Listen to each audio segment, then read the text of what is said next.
I am playing music in my head, Lee, as we should now be live. Yes, we are live.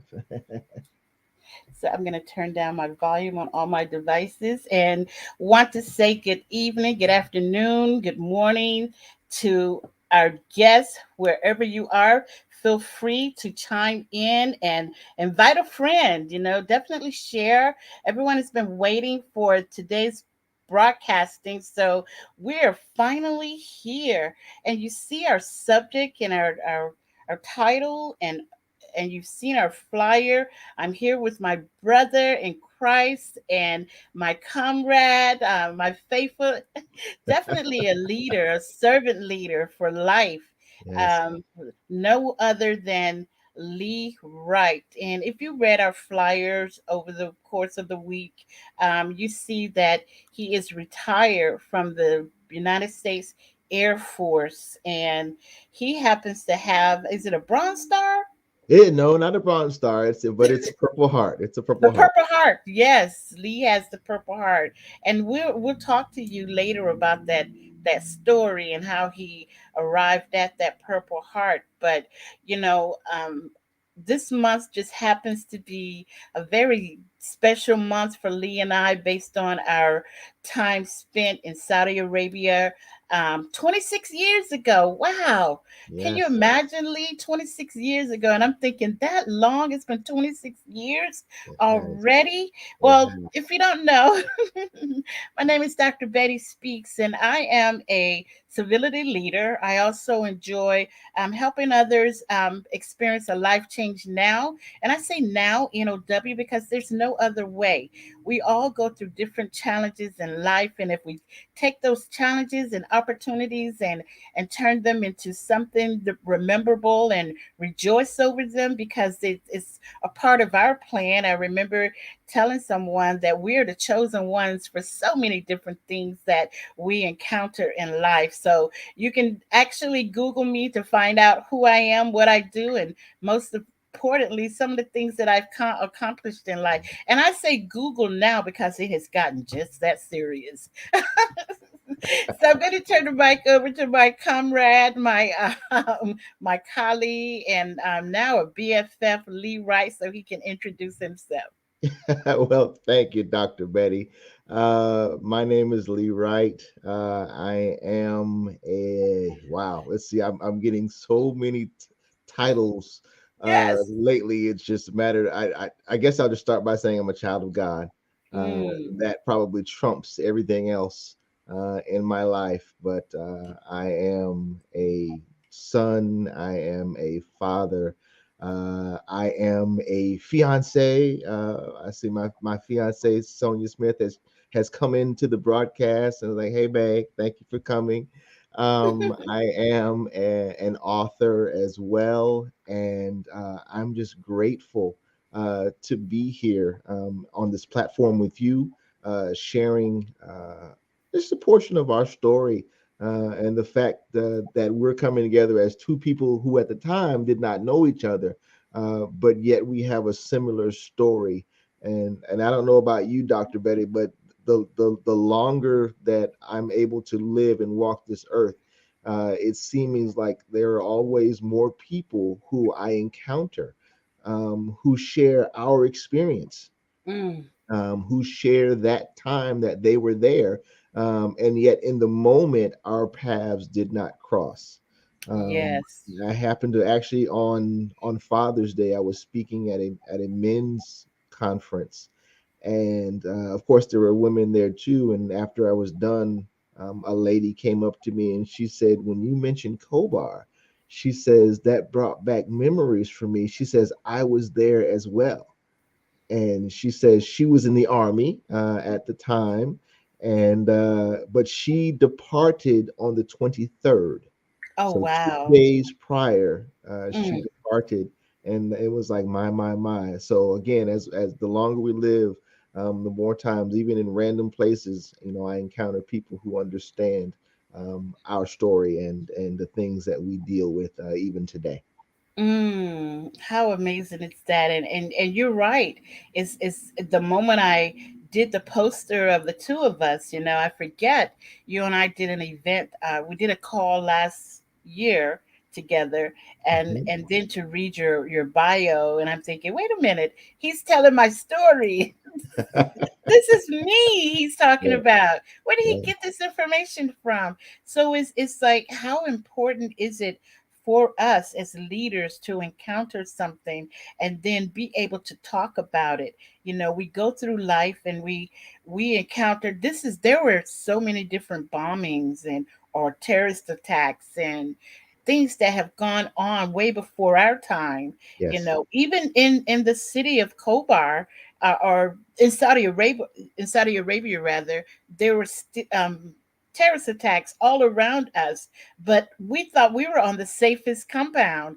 We mm, thought we were like, oh, they're not touching us. They're touching places like Riyadh and some of the other areas there in Saudi Arabia. But right. when it happened to us, we were like, wait a minute. Wait a minute. Yes, Oh, are you serious? Is this yeah. and what is that song? Am I dreaming? You Mm, know? So you yes. start thinking of all these different things, and I remember speaking with another phenomenal leader, Dr. Reuben West. When he heard my story, he said, I thought I was dead. He said, he talked, he says, I never looked at that story differently, Betty, until I heard your story. And Hmm. you took me back. You see, oftentimes we suppress things that we encounter in life.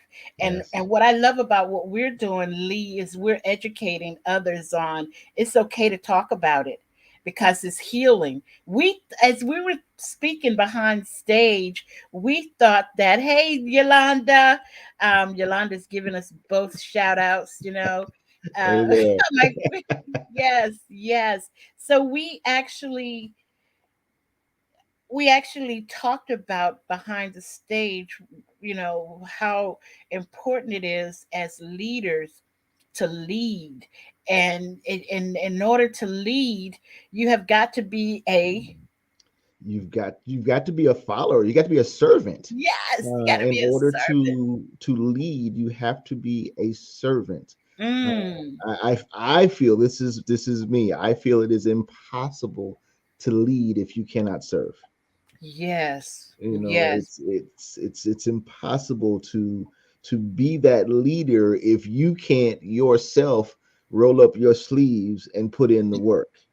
You yes, know, if you can't yourself go grab a broom or a dustpan or a mop, because you think some people that are leaders, quote unquote, think that's somebody else's job. But no, if yes. I'm going to lead you, I've got to show you that I'm capable of doing it myself. Amen.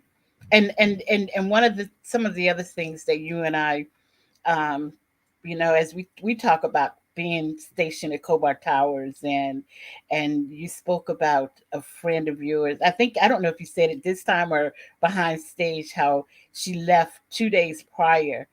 You may have just mentioned that, but I wanted to say on top of that is when the assignment came down to me, Lee, I Hmm. was informed that I would be going to Southwest Asia, and I'm thinking I was already in in Europe, so I'm thinking, how far south can I go, or where else can I go? What do you mean Right. Southwest Asia?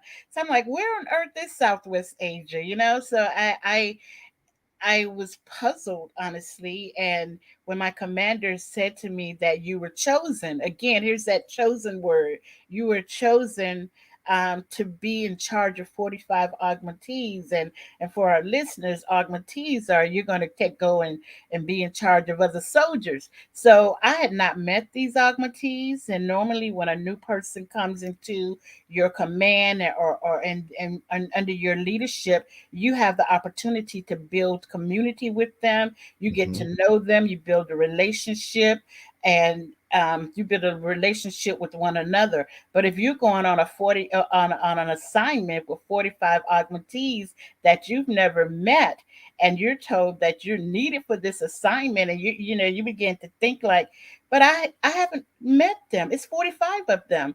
I have to get to know their temperaments. I have to There's so much you have to learn about these soldiers that are on an assignment with you. Mm-hmm. I tell you, when I got there and they saw two things, Dr. Lee. I'm a female and I'm African American Mm. and I am leading them. Mm-hmm. So we were assigned to one of the towers, and most of the towers had 18 floors. We were in the diplomatic building, and this is the building where all the presidents, all the diplomats will come into. Mm-hmm. But I'm sharing this story because when I realized there was 18 floors, I'm thinking I didn't even want to fly over here to Southwest Asia. And now you're going to give me a building with 18 floors? And so my augmentees were disappointed that I will only allow them to go to the floors that occupied each one of them. They could have their own room, but the moment the last room was filled, that's it. We're not going to the 18th floor. They were so disappointed in me. But Mm. that's what we talked about earlier. There's a discernment in us because we're first believers. I believe we came into the military as believers, and I can Mm-hmm. remember Grandma always singing "Walk with Me, Lord." Yes. I can Yes. remember her singing that song. So it was just that discernment that was there. What if the elevators don't make it to the 18th floor one day, or what Mhm. if there's something happens up there and I can't get all my soldiers down?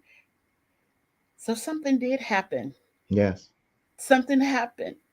And to this day, they are appreciative that I stopped at the 11th floor with all 45 of them, Mm-hmm. because we had to go through the stairwells to make sure that each and every one of them were accounted for. I had to All the females were on the first floor. So I'm saying this because these are some of the leadership things that you do. These are your instincts when they kick in.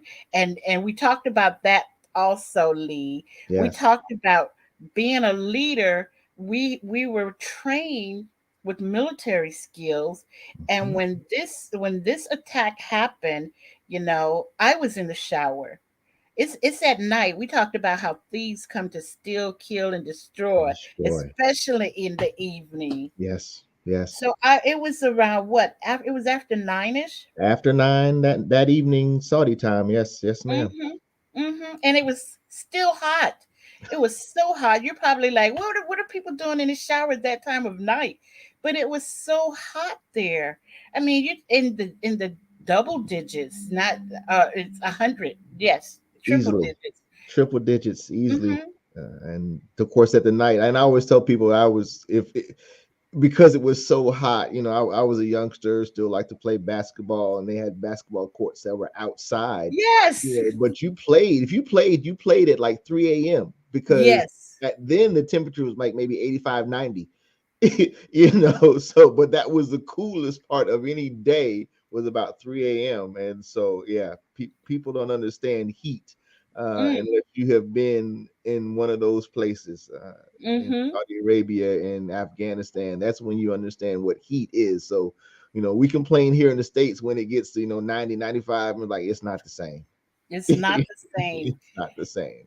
And you speak of heat. You speak of heat in basketball.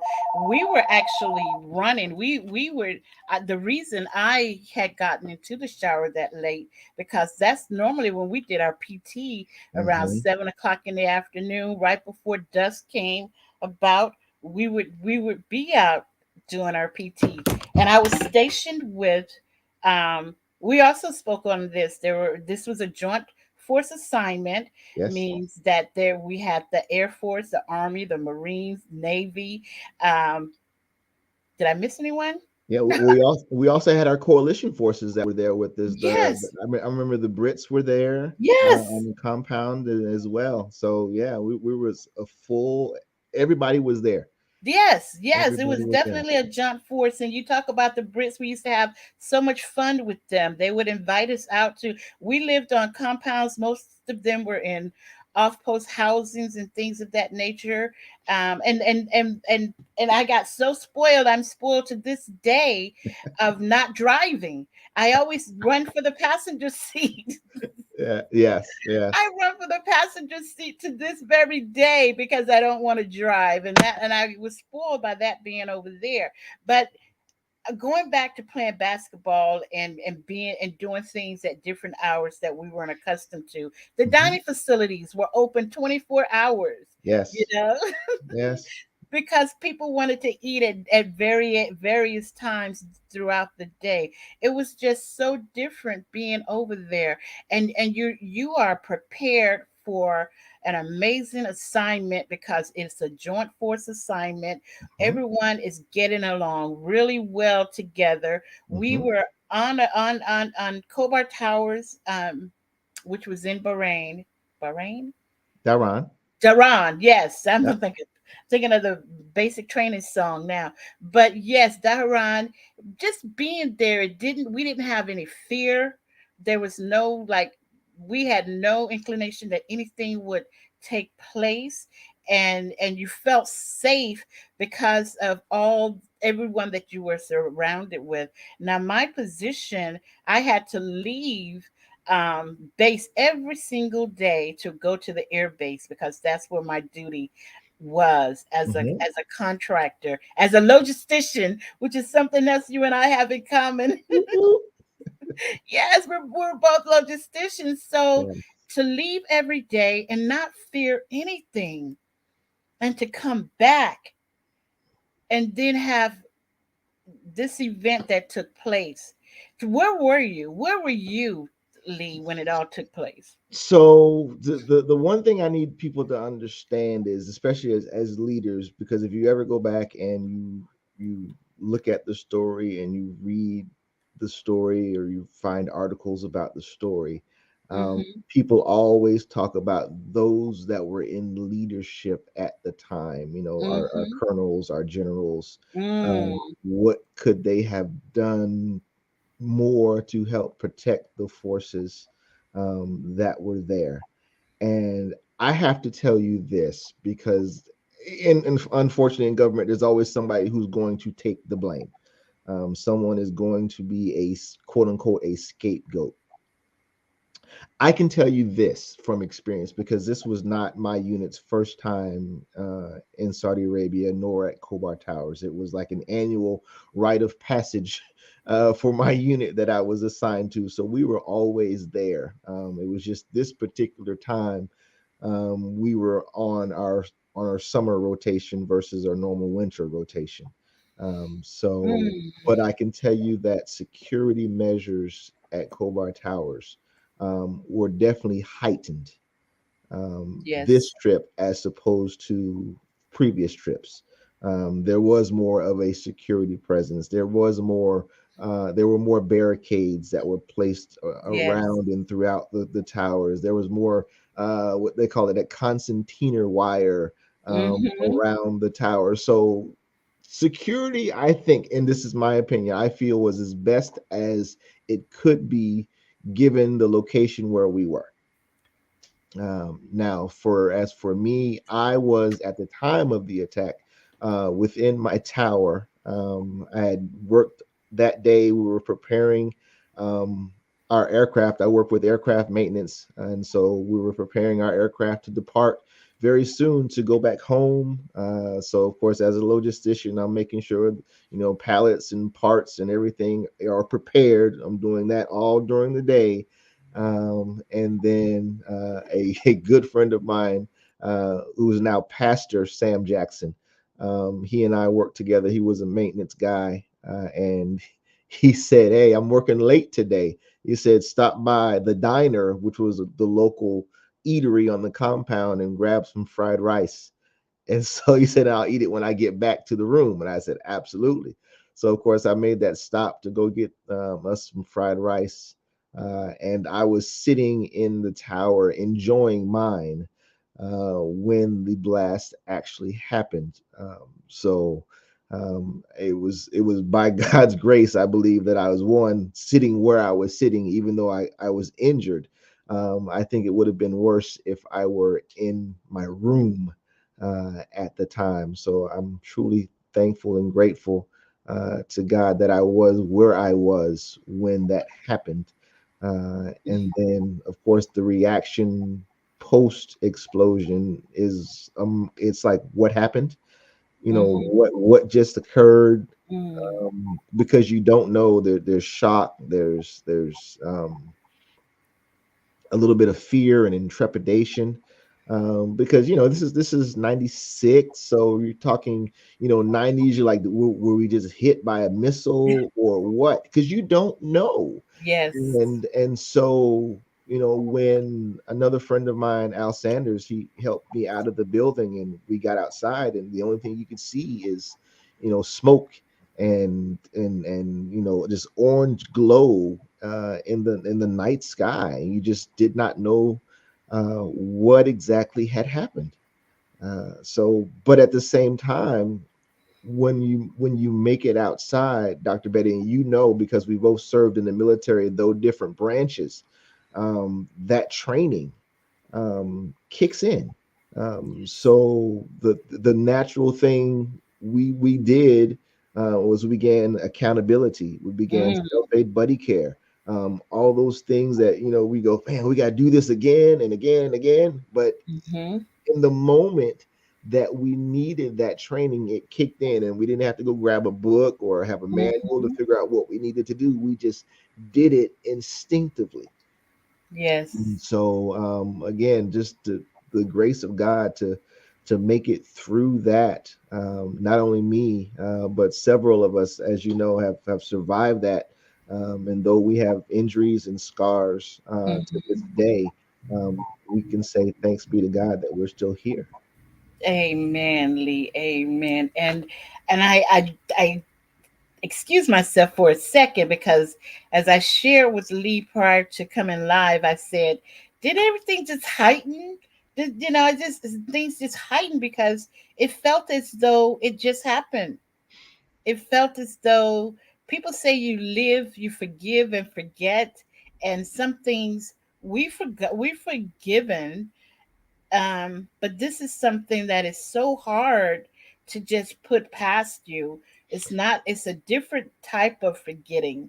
It's like you want to relive the fact that, as Lee has said, that your instincts kick in when Hmm. you are experiencing something traumatic, and you can't just sit back and do nothing because you don't have the we went back to that basic information before leaving earth, and Yes, honestly, yes. one of the things that seriously kick in, and it kicks in with a lot of us because oftentimes if we stump a toe or hit a head or back into something, bump into something, the first thing we do is say, oh my God, oh Lord, and this is exactly what took place. I remember being in that shower. I remember not hearing anything prior to feeling something, you know. Mm, I didn't hear a thing, but I felt everything. You know what I mean? So the blast that came through my shower window, it just thrust me out of the tub into the walls. Everything was pretty much marbled, Everything was like you just hit the wall so hard as if someone tossed you there or yes, something, just like a force, just yes, it just boom, and it whoosh, you're gone. yes. So, and I recall, like, literally grabbing hold of a towel that was on the rack, and pulling it down, and then just wrapping my towel around myself. Didn't even think of getting dressed. That was as dressed as I could get, and running into the corridor. We had those corridors in our towers, and Hmm. all the females rushing towards me, asking what happened, what just happened. I had no clue. Hmm. Like you said, you don't know what on earth was that, but your instincts kick in. Let's go check on the other soldiers. Let's take the stairwells, not the elevators. A couple of you stay down here and let's go check all 11 floors and make sure the soldiers are okay. Yeah. And just ushering all of them back downstairs and making sure that there was zero fatality. There were so many injuries. I remember one of the soldiers, never seen men cry before, you know, in my entire life, and having to maintain my composure, and they're looking to me for answers. But I remember one of the soldiers saying, "Sir, your head." And I'm thinking that I never knew my head was bleeding. I Mm-hmm. just thought it was water because I'd just gotten thrust out of the shower. But there Mm-hmm. was this gotch, it's like it was bleeding. And I'm thinking, like, I'm looking at Rambo, thinking, Mm. oh, but you do what you have to do. And in the midst of a storm, this was a storm, an unforecast storm that took place in our lives as leaders, and then your leadership skills just kick in.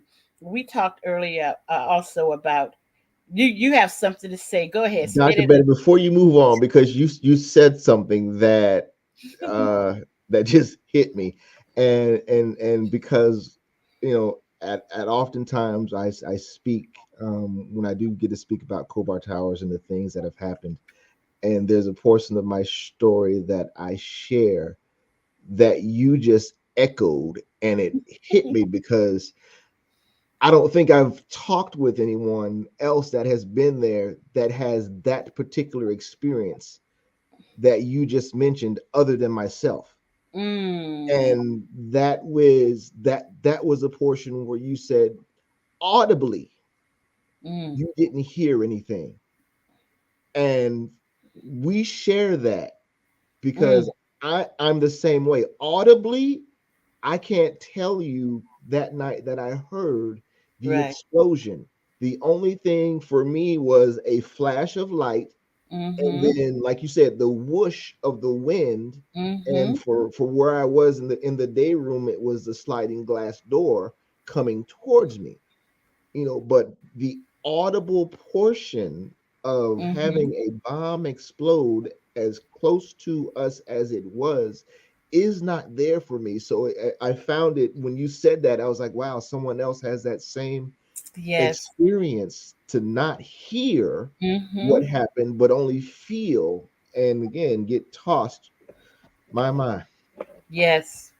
Sonia says, "Wow." Yes, Sonia. Wow. It was definitely a wow. And like I said, you have thoughts like, my God. You have those thoughts, Sonia, like my God, because after you don't hear something, but you feel everything. You feel the emotions of the other soldiers. You feel the you see their frightness, but you feel it also. You Hmm. feel what they're feeling, what they're afraid of. And then you have to be strong. You have to be that leverage, that foundation for your soldiers while you're in that leadership position. um Winston Churchill, one of the quote, when you're going through hell, you just keep going. you Mm, know that quote sticks with me forever, with this particular traumatic situation in my life. And I want to share with you also is that after getting accountability, because there's a series of things that a leader must do when they're faced with challenges. And I always say it's like a checklist. And it automatically happens in your mind if you are a genuine leader, if you are leading for a purpose, if you are a servant leader, if you've been a leader all your life, these things start kicking in. And I tell you, Lee, when I received the call from the the commander asking for accountability and, a head count, as you said before. You Mm-hmm. do it over and over and over again. Is everybody all right? Is there who's hurt? What type of injuries do you have? Mm-hmm.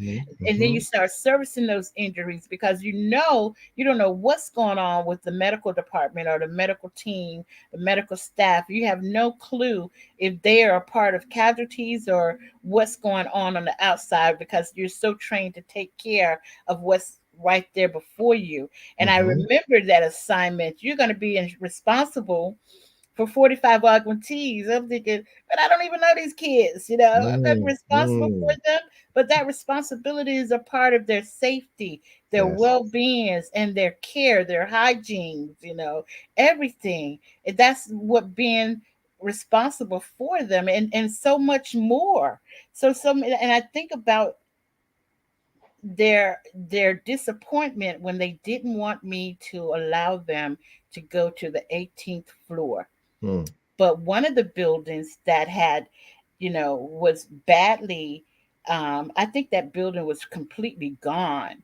Most of the debris fell into our building. Mm-hmm. And there was the 18th and the 17th, the 16th, the 15th floor were all affected Yeah. by the debris that came over from Mm-hmm. those buildings. And right when we went outside, Lee, there was a huge hole. It's like, what happened to this building that was here? Mm-hmm. You know what I mean? And then Yes. to get the reports, the a part of being a leader also meant making sure you call home and give the facts. Give facts. This Yes. is 26 years ago, and we're Yes. still leaders today. You Yes. give facts of what has just taken place and let your family members know that you're safe. Talk Yes. about that, Lee. Yeah. So the interesting thing you have to, because you talk about giving facts. So in the moments post bomb, prior to us returning to our home stations, because again, my unit, we were due to report back to Eglin Air Force Base. But ironically, there were two of us with the same last name, myself and one of my coworkers whose name was Mitch. And so when initial reporting happened, it was a little vague because initial reporting said that Wright had lost his sight. And so, but again, there were two of us with the same last name within the unit. And of course, it wasn't me, but it was, unfortunately, it was Mitch that had lost his sight due to shrapnel and debris from the explosion. So that was a little clarification that had to be made within our unit. But again, as the accountability process went, as far as people finding out who they'd seen, who they had not seen, um, it became clear by the time the sun rose who among who among the deceased, who among the 19 total, um, that we would never see again. Again, I tell people 12 of the 19 that lost their lives were friends of mine, people that I work with every single day within the unit. And so it's always harder for me when this time rolls around to process and to deal with the situation, because the loss hits hard.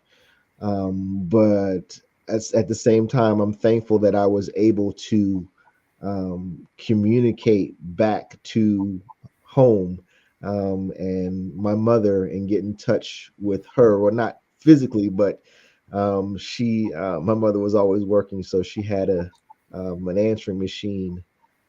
So I called back to the base, talked to one of my good friends, and said, "Hey, can you do a three-way so I can tell my mom that I'm okay?" And so I did, and of course, got my mom's answering machine, and I left her a message, said, "Hey, I'm injured, but I'm alive. I just wanted you to hear my voice and know that everything is okay." and I will talk to you when I can. And I said, I love you. And so my mother let me know that when she got home from work that evening, US time, she had not heard the news. She had not seen the news. She did not know what had happened. And so, of course, mom went through standard routine of checking her answer machine. And the first message was from one of my aunts, asking her if she had heard from me and if she knew I was okay. And my mom's puzzled look was going, what is she talking about? And then another message came up from that same aunt saying, hey, call me back. Let me know. Have you heard from Lee? Da da da da da. And the third message came across the answer machine was mine, letting her know that I had, survived and I was okay, and that I would contact her again when I could. And so she felt relief because she had heard my voice, even though she still didn't know what had happened until she actually turned on the news and began to see reports of what had transpired. So again, talking with again, being able to communicate, back to our loved ones that we are okay and that we had survived was definitely crucial. Um, and starting again the healing process that continues for many of us to this day. Yes, that is so. I love it when you share that story each time about um, informing your mom that you were okay, because when you experience that, the first thing as a leader you want to do is make sure that everyone knows that you're okay, and it's so, it's like I was listening to something on television yesterday where the pilot was losing control of his plane, and it was Hmm. a 747, one of the toughest planes out there to lose control of. And he Yes. was like, the first person I thought of was my wife and my child. Mm. I'm thinking of them. And then after you get over the initial or after getting over the initial, like, what just happened, the next thing you think of is like your family members, your loved ones. And you Hmm. said, I think you said, I forget how many you said out of the 19 were your 12. 12. 12. Well, Yes. three of them were mine, Mm. three of them. And one of them had just was leaving that week or very soon, because he and was retiring because he'd been in the Air Force for 24 years, Mm. and he had purchased this nice ring for his wife. Jewelry was very inexpensive over there. At least we Yes. thought it was. You Yes. And he gotten this beautiful ring for his wife, and talked about how he wanted to remarry her, redo his vows, because she'd been there with him for Mm. those 24 years. So it would be a double celebration. And Mm. then to find out that he was among the 19. So Mm. it breaks your heart, and you want to remember these things about the ones that you had a close bond with. That's Yes. why I love myself some veterans. I honestly do. I love my veterans, and it's because of what we have gone through together, things we've conquered, Hmm. and then I love serving. You spoke of that earlier. It's Yes. like you want to continue to give for those that were giving. Yes. You want to continue to serve for those that were serving. I Yes. had no idea when I raised my hand at the age, I was 15 when I raised my hand. My mom had to sign for me to join the military. I thought it was for fun, travel, and adventure, you know then to get to the adventurous part, I'm like, what? This is the adventurous part? But your heart is still a heart, and you have the heart to serve others. Absolutely. People, so I'm grateful for those that are serving even today. Today. Um, Right. those that are still facing the unknown. We have so many different things that are going on in the world today that are so unknown, so foreign to us, but still it triggers us back to what took place 26 years ago. The Absolutely. shootings at the schools, even the elementary school, Mm. triggers us back to what took place 26 years ago. Mm. It's like the I forget his name. I want to say is um when you see something, say something. I know one of our senators brought it back. Senator, he brought it back to the forefront. When you see something, say something. Hmm. Definitely. Is it Alan Keys? Alan Lane, I think. I'll get it and correct it later. But when you see something, definitely say something. Yes. You know, when that vehicle parked next to the towers, it's like you said, Lee. One of the first assignments you go on, and everything is so tight. And you're questioning yourself, what is all the security about? Why can't females drive? Why can't I drive? I'm used to driving. Hmm. And you see the barbed wire that you spoke of. You see the cemented blocks that we normally Hmm. see on traffic on highways when Yes. there's a lane closed. Yes. But to see them, and then not only that, Lee, they would check the vehicles before Absolutely. we went on and on post or off. They make sure. I'm thinking, what's this long mirror for? What are they looking for underneath the vehicles? Underneath. That's But right. they did all of that for our safety. So Yes, you ma'am. said the safety measures were there. People were blaming leadership, but they did everything within their power. It doesn't matter. People are still evil out there. And if they have it in their hearts to be as evil as possible, I promise you, they're going to get between some crack and perform that evil act. We're doing just to think that you do all you can do to love on a person, Hmm. to show them nothing but love, and they still kill you with their unkindness. Mm-hmm. So I want to thank Sonia Smith for being out there. She's like, thank you both for your service. There Yes. we want to shout out to all because it affects all services now, Hmm. whether being in the military, whether being I say all individuals with at-risk jobs, Lee. It can be a nurse, a doctor, even pastors these Mm. days. Mm. It could be. I'm ah I know so many pastors, and and we've watched the news, with unfortunately the things that happen within churches, and people shooting churches needlessly, recklessly, and just ill intentioned. And you don't think that, why does this happen in God's house? But the enemy is always busy. And I think of that because that type of trauma could have happened here locally, where I am. There is a church that is locally that almost experienced that situation, which was amazing. But they had someone who was in the midst of their congregation who just did not look quite right. And Mm, because of the security within the church service, they kind of detained the individual. And they found out that that person actually did have ill intentions, and so wow. they had to address that. And of course, the police were summoned and all that other stuff. And thanks be to God that people were alert.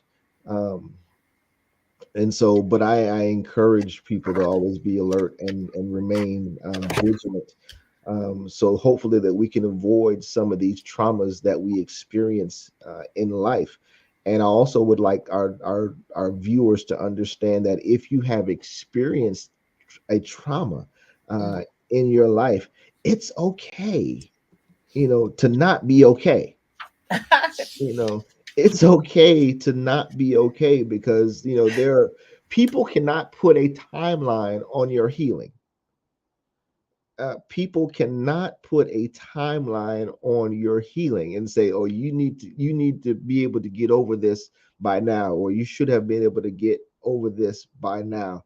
No, it's not that easy. If you have not experienced what I've experienced, then you cannot tell me how to get over it or when to get over it. I'm sorry. I love you. I thank God for you, but you weren't there. You don't know my pain. It's just like you don't know, like this the song that says about the alabaster box. You don't know the cost of the oil in my alabaster box.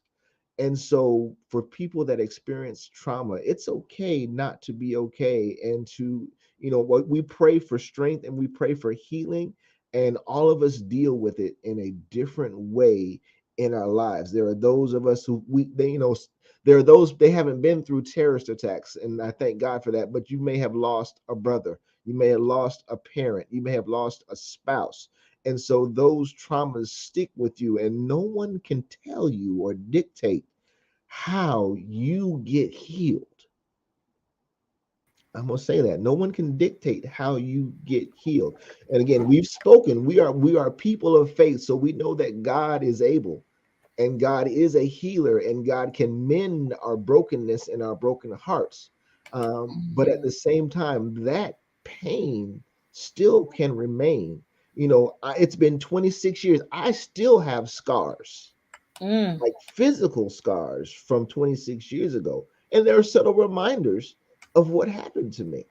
There are things that happened when I was a child. I fell off a bicycle. I still have a scar in the middle of my head from falling off the bicycle, as a youngster. So scars will always remain, even when we have to deal with things through life's journey, internally. Some days are better than others, and I thank God for the good days, and I also praise God because I know there's some crazy days that we all experience, where you just feel, maybe you feel a little down, but Yes. it's okay. It's okay. Just hang in there. Push Yes. past it for that day. And Mm. know that there are people out here who love you and who will wrap their arms around you, and who will pray for you. And so I'm thankful. Like I said it before. I'm thankful for my fiance who was on the broadcast tonight, Sonia Smith. Yes. And I can talk with her, about anything that's going on, and she'll often ask me, how's your spirit today? Mm. She'll do a spirit check. How's your spirit today? And so I'm thankful for her doing that, because again, it's important that we all find that person that we can talk to, even if they don't understand, even if they haven't been through what we went through. They will sit with us. They will Yes. sit with us and listen, and show us kindness and comfort. So we all need someone like that in our lives. I love it. I love it. And that is so so true. I heard everything that you said, and Maya Angelou was. I always tell people I was born on her birthday, and Hmm. she's such a yes, born on Maya Angelou's birthday, and she has some of the most profound quotes out there. Um, one of my favorites is I'm looking at some of your fiance's comments out here. She says, "I'm so proud of you, Lee." I can hear her saying that. I'm so proud of you. But yeah, we may encounter many defeats, but we must be undefeated is one of my favorites by Maya Mm, Angelou.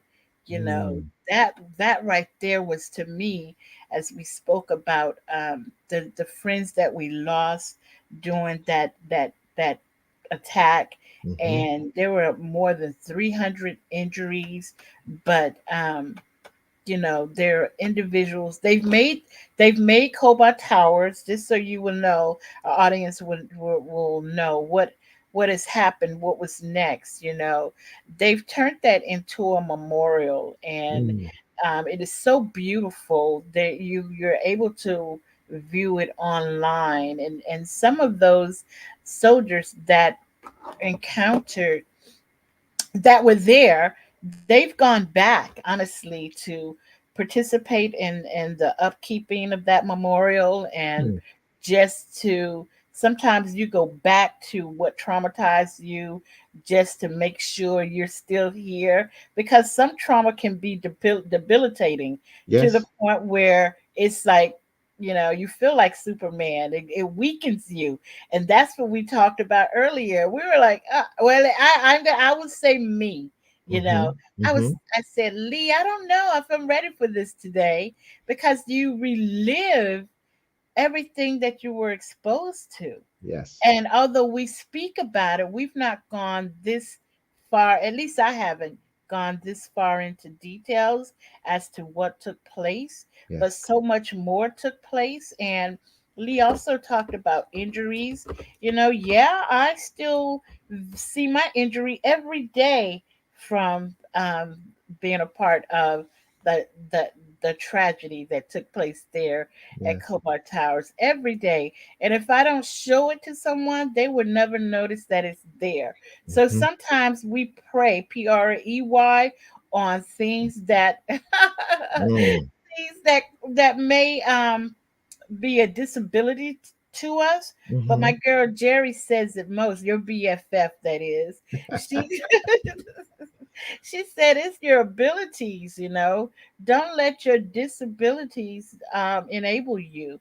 Know that you still have the ability to do things, to conquer yourself. A lot of people don't know that I'm legally blind in my left eye as a result of the debris that came through, you Hmm. know, that thrusting, that stuff. It was hot too. Mm. It was just, Hmm. oh my goodness. So no one knows that because you keep moving. You keep moving. Like I said, you just keep moving. And the great leader, Winston Churchill, like I said before, he said it best. When you're going through hell, you just keep moving. You keep going. You're going. And John Lewis quoted another quote by, when the Twin Towers during 9/11, after Hmm. the terrorist attack on the Twin Towers, one of the leaders there. First name is Allen, but John Lewis, late Senator John Lewis, said it mostly that when you see something, say something.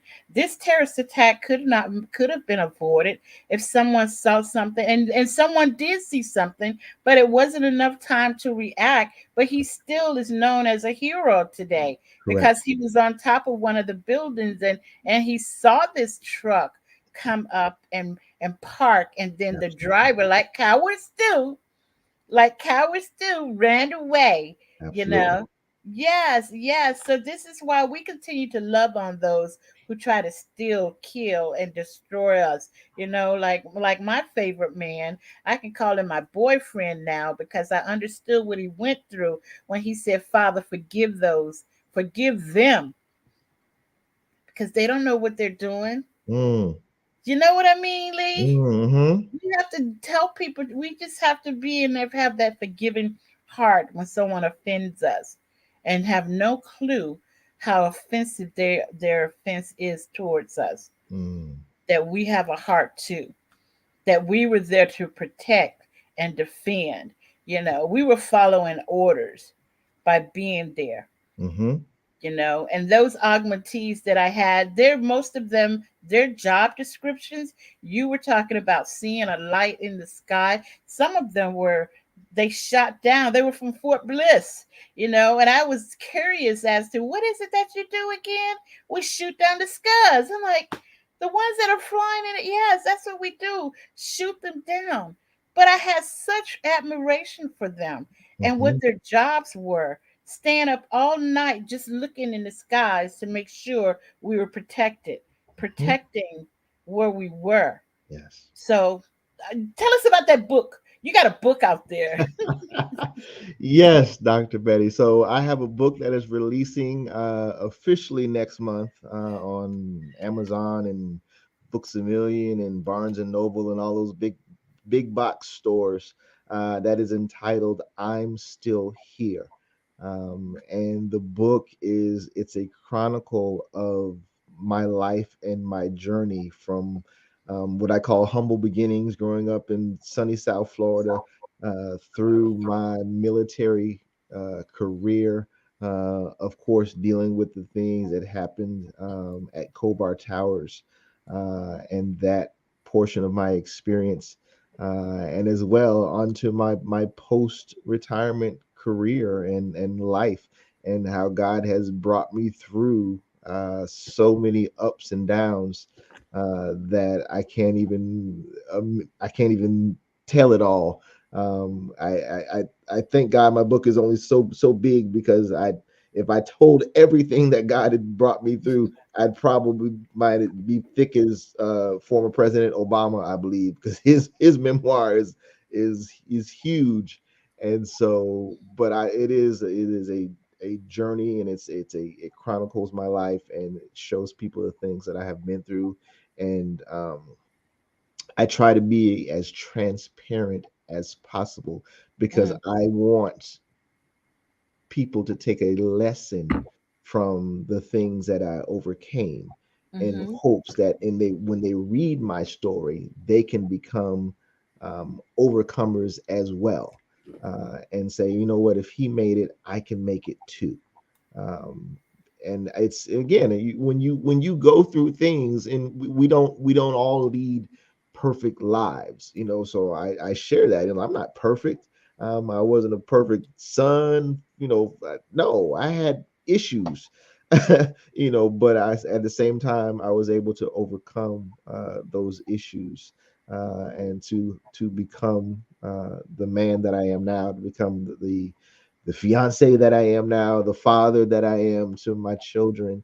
And Yeah, so if you get a chance to get a copy of this book, like I said, it comes out on Amazon and all those big books retailers. You can see it out there in the pre stage.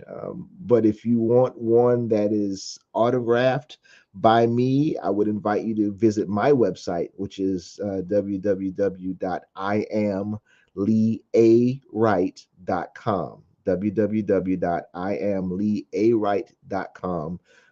You can find out more stuff about me and what I do as far as speaking and writing. And if you order one there, I will promise I will autograph it and send you a nice gift of appreciation in the mail. That is it. all right. I was trying to get that link out there. So if Sonia's there, if I missed it, Sonia, correct me. And I want to give a shout out to my sister Bernice Loman for being out there. She's like, I'm here.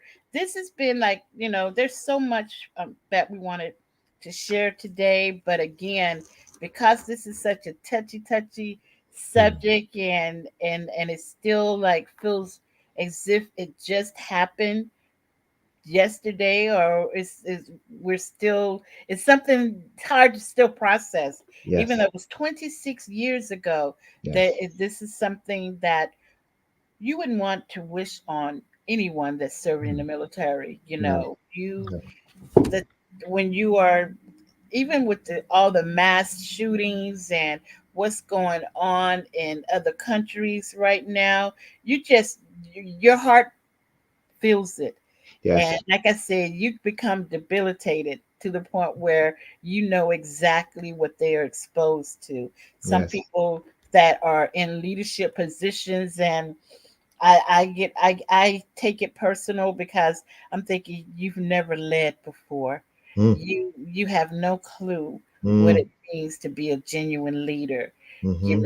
I didn't realize, like you said, Lee, was that training really didn't click in until I was exposed to a real life situation. Right. You And needed it. everything kicks in, to Yeah. include hearing grandma praying over me while sitting on Yes. the morning bench. Lee, you too know, young to know about the morning bench. No, I know what the mourners bench is. Yes, indeed.